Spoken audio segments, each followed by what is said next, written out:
Hey, Goliathon Volunteer, this is Phil McFarland. I am here with Paul Stone. How's it going, guys? And we are at Rope Cross. We are going to tell you how to be a good volunteer at Rope Cross and tell you all the rules to make sure you know how to judge this obstacle.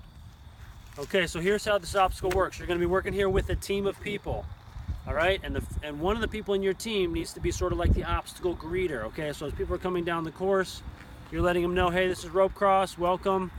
And the obstacle greeter should say, make sure you're familiar with the rules, okay? You can tell them the rules. You can make sure they read it.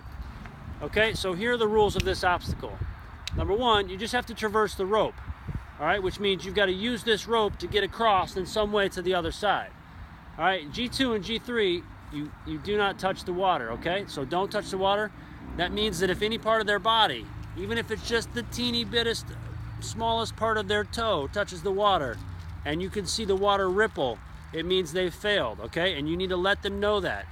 All right, you can say to the participant, like, hey, I just saw you touch the water.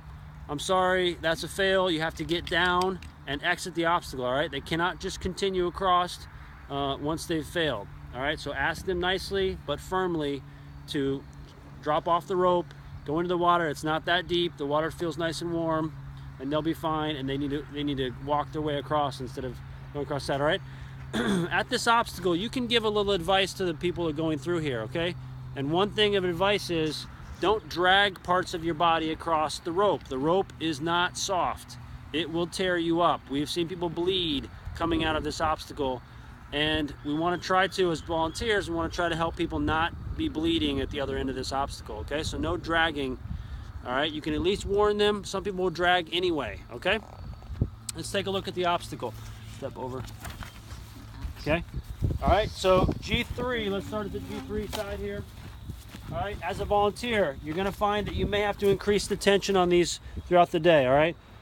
A lot of times you'll find that some of the people in charge of the event will come through. You'll see me coming through, checking the tension on these.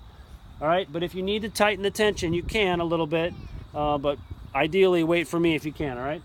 So the participant comes out to the rope. They can size it up, they can shake it, they can feel it. They can feel that if they drag on this, they're gonna rip parts of their body off, okay? Once they grab onto it and their feet leave the ground, then they have started the obstacle. They can't come back down, okay? Make sure they understand that clearly. Don't leave the ground. Don't just jump up and down and test it out. That's not testing it out. That's starting and then starting again, and that's against the rules, all right? So make sure that they know as they're coming down the line. Once you leave the ground and go up on the rope, you got to go from here all the way to the other side, all right? And if they touch the ground, touch the water out there, then it's a failed attempt, all right? Let's walk across to the G2. Same rules apply.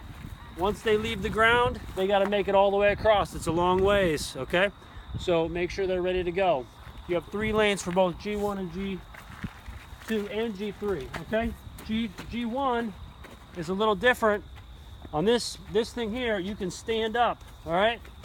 You're also allowed to get help on G1, which means someone can stand out there in the water and can help you go across, okay? So again, once you start, you can't start over. Okay, Phil, what are the things am I missing here? I think one of the things we need to remember is that G1 is the only level where they can actually touch the water as long as they're still on the rope.